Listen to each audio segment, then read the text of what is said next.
Oh yeah, that's fine. All right, so I'm just going to go and jump right into the podcast. Um, so like I said, we're going to do the intro, and then just kind of I'll acknowledge whenever the changes happen, but we won't like actually stop that much. Okay. Sounds good. All right, hello, and welcome to Most Writers Are Fans, the podcast that explores the intersection between writing and fandom. My name is Terry Bartley, and I'm your host. Today, I'm joined by Chris Clarkson from New Orleans. Right, you're from here. And we are coming to you live from Miel Brewery and Taproom in New Orleans, Louisiana, which is very exciting. So how have you been, Chris? What's going on? I've been pretty good. I released my first debut novel that summer night on Frenchman Street last year, and I'm going to be releasing my first picture book. How are you doing, Chris? I'm doing great. Doing great. Glad to be here. Thanks for having me, Terry. All right, so let's talk a little bit about like New Orleans or your day or like what's going on. Yeah, so I actually just came here from work. So I have actually never been to this brewery before, but it's a really cool space, and I'm definitely going to come back. Yeah, so what is your day job? I work at a law firm, and I do intake work. That sounds pretty exciting. Is it as exciting as writing fiction? I don't know. But the day jobs are very important because it's what allows us to do the thing that we do. So That's right. So yeah, I've been driving across the country. I just came back from Mobile, Alabama. I had a show this morning where I interviewed Angela Quarles from the Haunted Bookshop. She's a bookshop owner and author. So she gave me a lot of tips about like how to get your book into bookstores, which is really interesting because like people don't know how to do that, and it's a weird thing. You have a lot of books in bookstores. Have you? I have one book right now in bookstores, but there will be two coming in September. My debut picture book novel is going to be coming out, Where Did Benjamin Go? So it'll be two in September. All right. Well, we're going to take a quick break, and we'll be right back. But we're not going to actually take a break, TikTok. We're going to go right into our next segment. And if you're commenting, I can't read it, but like I will check it out later on, and we'll answer questions at the end if you ask any questions. All right. So for this next segment, we're going to talk about your writer journey, just like how you got into it. So I'll do a quick welcome back. We'll just get right back into it. Sounds good.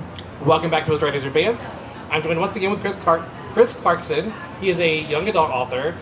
So tell me about like how you got into writing. What brought you into it? Yeah, so I used to write for fun. I started writing when I was 8 years old, and it would just be something that I would do. I had a very overactive imagination. So I would sit down, I would create characters, and I would just have these crazy plots. A lot of my early writing was inspired by Stephen King, so I was writing a lot of horror.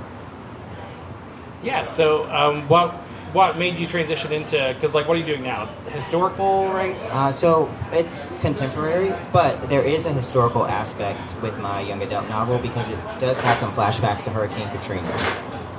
Yeah, so what sort of brought you into the young adult realm? What I love the most about young adult is that when you go into a bookstore, you're going to see all of the young adult books in the same place. And for me, it's just awesome because I like to write fantasy, I like science fiction. I just like to kind of go all over the place. Yeah. So having everything all in one spot, it's so cool because one day I plan on having science fiction books out there and fantasy books too. So that's why I kind of gravitate toward young adult. And also I just love the growth that's happening during that period. Yeah, I love that. So you wrote as a hobby, right? You wrote short stories, things like that. I feel like the thing that separates people like us from people that just write for fun is that we feel like people should read our stories for some reason or other. You know what I mean? Like right. we feel like we have a story that people need to hear. What sort of made you like make that jump? It was the first time that I got feedback, and that was really exciting to know that the words that I wrote, where I was just having fun with someone else's characters, that people could be moved by that and want to comment and come back to read more chapters. So that is kind of what led me to wanting to be published and in bookstores. Yeah, so then talk me through that journey then. Like what was that like when you first started? You made the decision. What was that journey like? So it started with fan fiction, and then from there I decided to get an agent. So I was super old school. I went to the library and I found a book on how to get an agent because I had no idea. I had no idea where to start. So I got an agent after several rejections. There were quite a bit of rejections, but eventually I got my agent, and I did not get published on that first book. There were also lots of rejections there too. But That Summer Night on Frenchman Street, the debut novel that came out last year, that was the first one where I got an editor, and also, to get it published. So talk a little bit, because I've had some traditionally published authors on here, but we've not really talked about the querying process at all. Mm-hmm. So talk a bit about that. Like, what was that journey like? Was it long? Did you feel like you had to have a lot of endurance to make it through? Like, how was like handling those rejections? Oh, I had to get really good at rejection, first of all. I had to get a tough skin, and as writers, what we write is so personal to us. So I know for me, at least, that whenever those rejections came in, it felt like a rejection against me. So I had to kind of get over that and, understand that agents are all looking for different things. Your story could be great, but there could be another story out there that's like that. There's so many reasons that you can get rejected. So I actually wrote maybe about 8 books before I got my agent, and every single time I sent a new book, I would get used to, I would say, okay, I'm going to allow myself to get this many rejections, and I had to kind of force myself to keep going. It was really building up the endurance, getting a thick skin, and just saying, I'm going to do this. I am not going to let rejection stop me from getting published. Did you have any, I'm curious, how, does it feel better when you get, rejections that give you critiques, or did it feel better when you got the 4 rejections where you have to face the problem with your book? How did you feel? I wanted a critique. When I got the Dear Author, I was like, ooh, that never felt good, getting those. So I really liked it when I got some feedback, because I am very feedback oriented. If I know what is maybe not working, or if it was almost there but there was something, then I can go back and make that fix. So feedback was important, and I loved it, but we know not all agents can, go through all of the manuscripts that they get and offer those critiques. Then talk me through that moment, though, whenever you got an offer and you were you made it, Okay. I was living in Dallas at the time, and I just remember it was a sunny day, and my agent reached out to me. First it started, she asked for 5 pages, and then it was, I want 50 pages, and then it was, send me some more, and then let's have the whole manuscript. So it's just this moment of oh, I'm getting closer and closer and closer. And so when she said that she wanted to get on a call, it was the best feeling, because I was I've never made it this far. It felt like Survivor, where there was elimination rounds, and I made it to the final one. And so it was a great feeling. I had to go for a walk. I had to enjoy that sunshine after that. So then after that, that's not the end, right? Because then the agent then has to shop it around to editors, right? That's so then what was that process like? That process was equally grueling.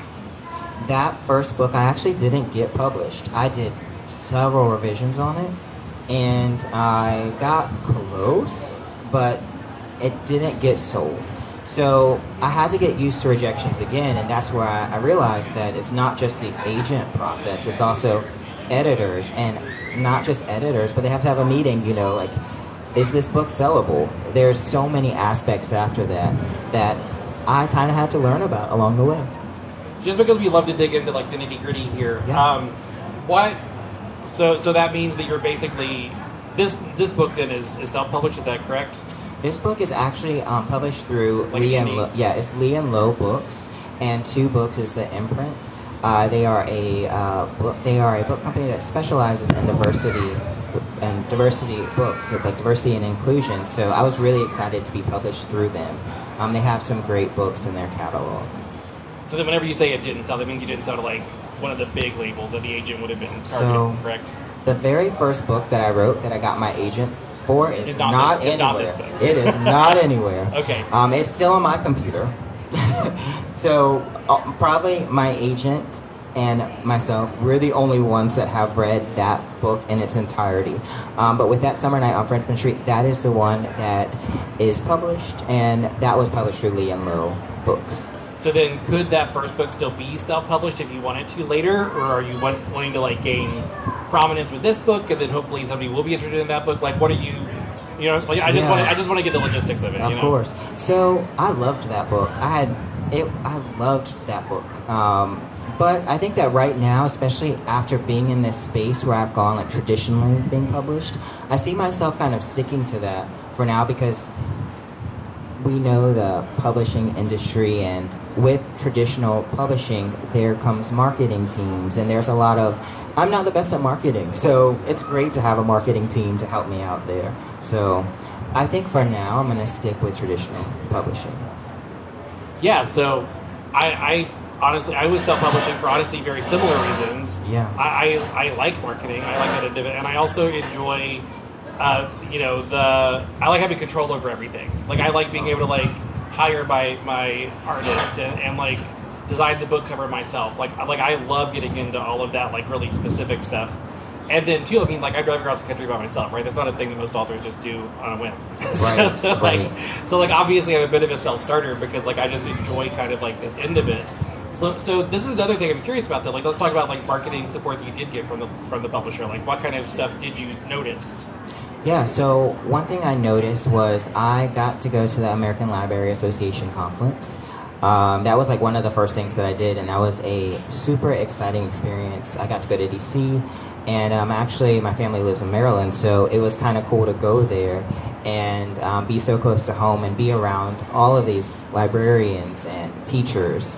And it was a really cool experience, and these are experiences that if I self-published, at least how I was, I wouldn't have gotten myself there. Yeah. You probably would. Yes. So do you see your book like in a number of bookstores? Like have you gone to bookstores and you see it on the shelf? Like what has that been like? What has that feeling? It's actually really exciting because with Lee and Low Books is a smaller publishing company, so I had no idea where I would see my book, but it slowly started to trickle where I would get text messages from my friends who would see my book in local bookstores before me.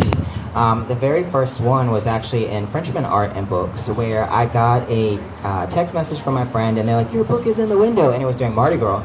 So it was a super exciting time, and Blue Cypress Books, and also at Tubby and Coos as well, like to just see my book out. And I saw it in Barnes & Noble, which for me was also like, yeah, wow. Very cool. Yes, so that is really exciting. So how do you feel, like what do you think the next step is? Are you working on a book now? Like what are you... I am. I'm working on 3 books. There's a picture book that I'm working on. I'm working on my next young adult novel, and I'm also co-writing a novel with my friend.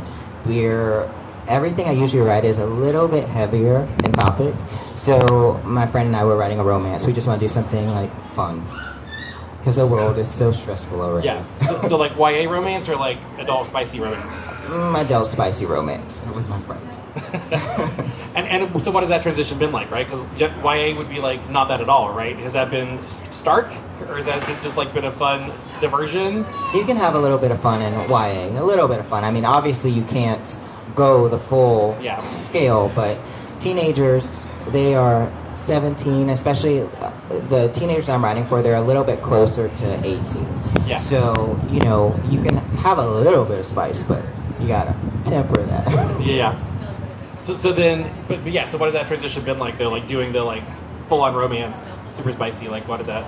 My mind is all over the place. So when it comes to writing, I would write a contemporary novel, then I will jump into a science fiction novel, and then I'll do fantasy. Sometimes I'm writing all 3 at the same time. So I actually really dislike staying in one space. Like one lane. Yeah, I don't want to stay in one lane. I like to cross the lanes. All right, so I think that's pretty much good for this first segment. Anything you want to add? Anything else you want to promote, or anything new you want to like?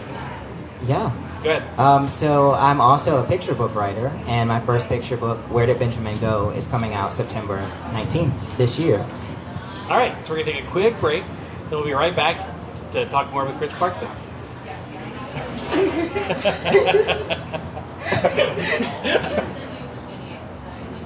All right. All right, so we're going to get into our second segment now, which is we would usually have like a break here, but we're just going to go straight into it because we're physically here and it seems silly to like walk around for a minute. So in the second segment, we're going to talk a bit about like writing queer characters and just what that is like and how it differs. So welcome back to Most Writers Are Fans. My name is Terry Bartley. I'm joined once again with Chris Clarkson. I don't know what, for some reason, Chris Clarkson together is like a tongue twister for me. Is that a thing that you've struggled with your whole life? It's my name, so if people have trouble saying it, I have not really noticed it. Because I'm so used to saying it, so I don't notice. Maybe they kind of slip over it, but you did it so effortlessly that I didn't notice. Well, I feel like it sounds bad, so I appreciate that it didn't sound like it from your end. So, for this segment, I want to talk a little bit about writing queer characters, because in my book, I write almost exclusively queer characters. For me, it's more unusual to find a straight character than a queer character in my writing. And you also primarily write queer, like your protagonist for sure are queer, right? So what have you noticed is different about that, or do you feel like readers feel are different about that? So what's actually interesting is with my novel, the one that is in bookstores now, that Summer Night on Frenchman Street, it is a love story, and the main protagonists are actually straight. But what is interesting about that book is everyone around them is queer. My main character, Jasmine, her twin brother is gay, her cousin is trans, and Tennessee, his best friend, is gay. And I kind of did write that on purpose because I wanted to write a book where people get to see characters, and it's not just, oh, they're queer, you know. I wanted to show that my main characters, these are their friends, these are the people that they love, and you actually get to see them as people, you get to see their lives, versus, oh, gay, trans. Yeah, no, I appreciate that, because I feel like I'm doing a very similar thing with my book, which is that it's a pretty typical like fantasy adventure book. That's mainly what I'm trying to write. But then there are love stories that are part of the story, and they are queer love stories whenever they're happening. So like, you know, a lot of it is like magic and adventure and that stuff. But then there are these like same-sex relationships happening while all that is going on. And I feel like it does make it accessible so that people that are not queer may be attracted to that, which then it's like, surprise, like, look, these are queer people that are normal and are just in this world. Right. I got feedback from Blue Cypress Books. They were promoting my book, and they actually introduced it as this is like a gateway book for teens that don't really have experience with other, you know, because my main characters, they are straight. So, you know, I thought that was like, I really like that, like to read a book, and then because people that pick up that book, they might not, if it was too a gay love story, they might not pick up that book, and they might miss out on those characters. So for me, you know, I was like, okay, because I hadn't thought about it that way, but I really appreciated that. Yeah, I mean, I think that's super interesting, because, you know, I feel like whenever most people write anything, right, whether it's a TV show, movie, book, whatever, I feel like a lot of times whenever they write a couple, they say, well, why should this character be queer, right? Like, why should this character, you know, not be straight? And I feel like I approach it from a different angle, which is like, why should this character be straight? Like, and I think that has really changed the way that my world looks, because, like, straight isn't like the default in my head, you know? Do you sort of think about this kind of thing whenever you write? Yes, I do. Whenever I create a character, I think about them as a person first, and then I go from there. Like, there's not really a default in my books. I think it's very limiting to think that way. So I always kind of like, this is this character, and I'm gonna just add something extra there. Yeah, like if I have a character that I know is going to be married for some reason, then it's like, is there a reason why it shouldn't be a same-sex or non-binary partner? Like, is it like heterosexual or cisgendered? And I think it's just it's just so weird that is a novel concept to me. You know what I mean? Because like, to me, it feels natural to approach writing in that way. I agree, and it does remind me, before diversity was trending, there was the default that a lot of, so that's just what I'm gonna do. Yeah, and I don't think that this is where I land on it, is I don't think that it doesn't exist. I think that does exist, right? Because I mean, I've had friends groups that have had like various people with various races in them, but I think that it is a thing where it's like, that's not usually that's not often what you see. But also, like I agree with you. Like, I'm writing a fantasy book, right? Like, in my fantasy world, maybe this is the norm, you know? Right. So I think it is an interesting thing to like think about, like, because I think that that's a hot topic now, right? It's like not just representation, but like accurate, like true to life stuff. Well, you know, also I think I grew up in Virginia Beach, and in my high school, it was very diverse, and so I've always been used to having so many people that come from different walks of life around me. So it's actually not a jump for me to have characters that come from different walks of life, and they're different ethnicities, and they hang out and they're friends. And I think also, especially in this time of social media, there's so many ways to just be educated, and just have friends that don't look like you or act like you or believe the same thing that you do. So I haven't done this yet, but have you thought about things like sensitivity readers and stuff to ensure that your stuff is lining up with the cultures that you represent? Absolutely. So in that summer night on Frenchman Street, Jasmine, her cousin is trans. She's trans. So I'm not trans. So in that case, it is very important, because even if I have people close to me that are trans, it's important that there are people that read that, because that's not my experience. So I agree. Yeah, and I think the thing about accurate representation that is challenging is it's not always evident who a character is until they finish their journey. You know what I mean? Because I'm currently writing a character who is ultimately going to be a non-binary, gender fluid kind of person, but I want them to go through that journey of learning, because honestly I've not seen that depicted, that specific gender journey depicted in a really sincere way in fiction, especially fantasy. Right. And I feel that's interesting to see, but then also it's hard to sell a book where it's there's a trans character in there, and they're is there? And it's well, trust me, they will be in 4 to 5 books in the series. They will be, I think people can really identify with that, because everyone is on a different walk in life. Everyone is in a different space, and there are some cases where there's just not a safe space to explore who you are. And so I think that it makes sense to have a character that is exploring their journey, and I'm not sure how I identify. I'm not sure. I'm still figuring that out myself, and I don't want to feel pressured by anyone else to tell me, you need to be this. And I also feel it feels more sincere if it's a slow burn. You know what I mean? I agree. And honestly, that's the same with romance, right? Because I think that these days with romance, where spicy is very zeitgeisty, people like to jump into that right away. But it's I kind of like that, will they, won't they, sitcom romance thing. We want the build up.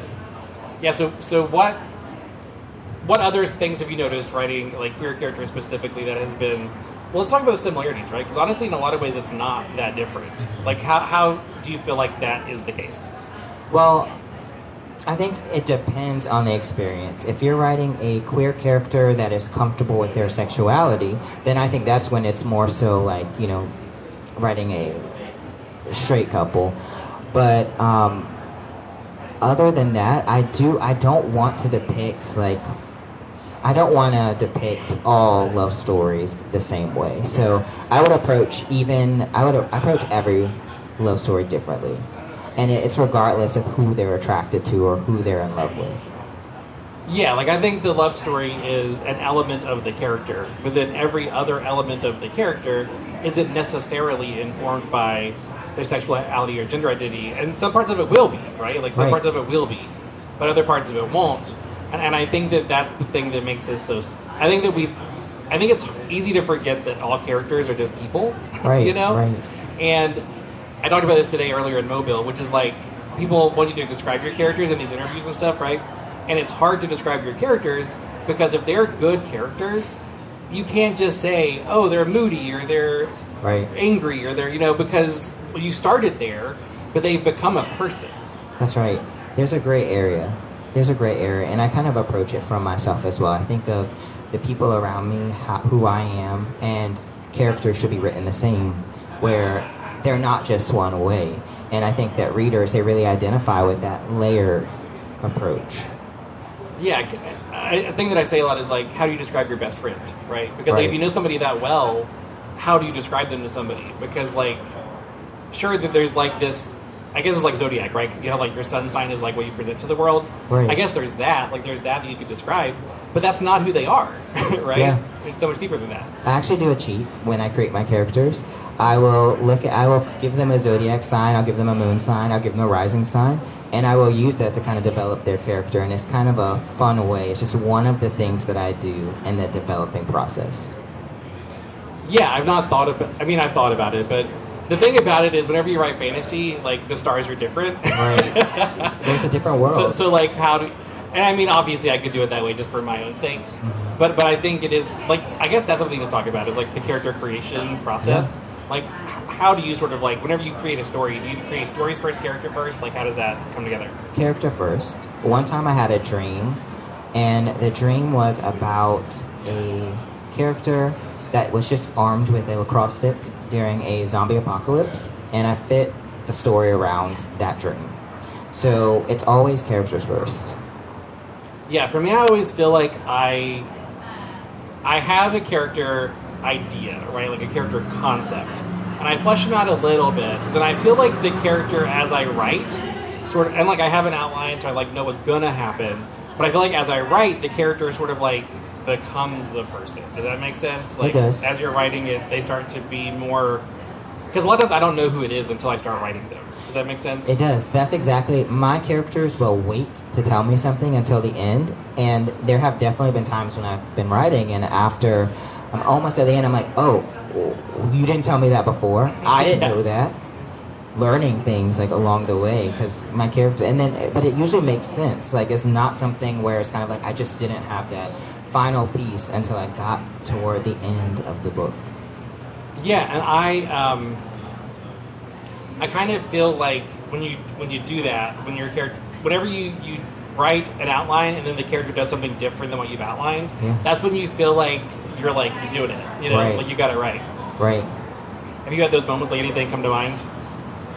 Well, when I was writing that summer night on Frenchman Street, my characters were telling me things towards the end, and I remembered feeling like really weird because I was like, this is a deep thing to keep from me, even though, you know, I created the character. Yeah. So there have definitely been times, and sometimes it takes a few edits to get that missing puzzle piece. I know as a fantasy writer, you know about that. Yeah. Yeah, and the thing that because a lot of times, like, stories won't make sense to me because it's like, well, I need this to happen, I need this to happen. But then the villain, I think, is smarter, so, like, would they have set up the situation? But it's like, people are also flawed. So, like, my heroes can be wrong, you know? They should be. Like, they don't have to just be on the right path. Like, they could make a mistake, and that gets them to the thing I need them to do, you know? And I think that that's something that... I think it's hard because I think that readers are going to be like, well, why did they go on this like side quest? And it's like, well, they didn't know they were, you know, like they thought they were doing what they're supposed to do. Yeah. Yeah. So I feel like that's always interesting because it's like, I think that you want your puzzle pieces to match up. You know what I'm saying? And sometimes like they don't, and that's because people are people, and they're not always like gonna match up perfectly. That's right, and with the story that I'm writing now, I actually had to do during my edit, I realized that there were some things that I had to go back in and change because it was more so for the benefit of the novel versus the plausibility of what would happen in real life. So those are puzzle pieces too, where sometimes you'll have to go back in and you'll have to just do those edits and think, okay, how would I handle this? And sometimes I will ask people, since I'm writing a contemporary again, I will ask people, how would you handle this? Just to get kind of a different, like, scope. Yeah. Yeah, so that is interesting. Like, do you feel like you pull a lot from... Because I feel like the best scenes in my books are things that I pulled straight out of my real life, like almost word for word, you know? And then just change the context to fit what I'm doing. Do you feel like that's a thing you've done? I try not to. Honestly, when I'm creating, I'm usually listening to music, so it's whatever is coming to mind when I'm writing.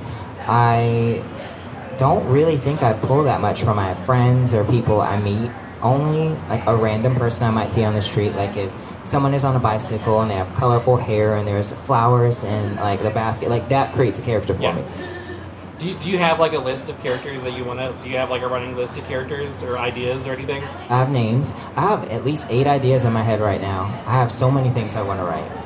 Yeah, names are interesting for me because what I do... This feels silly to me, but I have a list of names and like, you know, obviously I had some names for characters when I started, and now what I do is I go through the alphabet and whichever letter I'm missing, and then come up with a name starting with that letter. Do you do something similar or like... I will make sure I don't have repeating letters, like names, like I won't have Caleb and Christian, you know, for our main character. So that's what I'll do. I will go through and just think, okay, I have 2 C's, so I need to switch this up.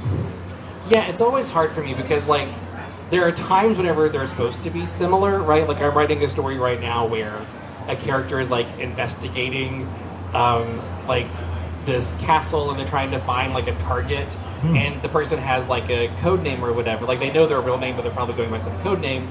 So you want to have a lot of similar names that sound kind of like that real name, so that they are all like, you know, misdirections. Yeah. But then also, like, is the reader going to have any idea what any of this is? Because it might all be confusing. You know? Right. Like, I feel like it's such a fine line. Right, and that is the thing about fantasy. So, you know, when I'm writing fantasy, I have to think about that a little bit more too. Contemporary is a bit easier in that sense. Yeah. So, anything else that you think is interesting about writing a queer character, or that we've not really touched on? Or even like just the idea of seeing a queer character represented, is that the thing that was like important to you as a queer person? So the story that I'm actually writing now, the one that that I'm in the process of editing, it's actually a queer love triangle. My main character is black and gay, and his queerness is not the main focus of the story at all. I just wanted him to be a character. I didn't need to tell that story with him, because I do think that we should have more stories where the focus is not on them being queer. It should be the most normal thing. It doesn't always have to be like, I have to tell my family, I have to tell my friends. That's the real world that we deal with. Yeah. So I wanted to normalize. Ethan is black, he's gay. It's normal. Yeah, I feel like we need to have space for queer joy in literature, and there's not a ton of space for that. Like, it's not been given space oftentimes. So I agree. I think that we need more of that. Yeah, my books do tend to be a bit dark, so the joy, I could add more there, but... Well, I mean, the joy could just be that they get to exist and not have to, That's right. you know, struggle with existence. Though I guess if it's dark, they may be struggling with existence in other ways. That's another idea. Queer, joy, another book.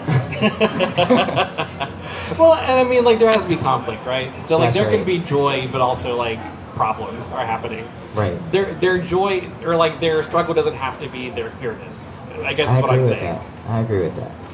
So, what has the response been to, like, other than, because like you said that people have said that your book is like a gateway for people that are not queer to like meet, to kind of like expose themselves to it. Has there been a response from like your readers that have been like positive? Yeah, there has been a response. It's been a year, but I do remember one thing that really stuck out to me was I went to the Louisiana Book Festival, and there were some teachers there from Shreveport, and they told me that the teenagers in their school were so excited to read my book, and they had been looking for a book like that, and that meant the world to me, because at the time I was like, I don't know what people think. I don't know. So that was just a moment that really meant a lot. Yeah, so do you feel like you had any of these kinds of books growing up, or is there books that you would have wanted to have growing up?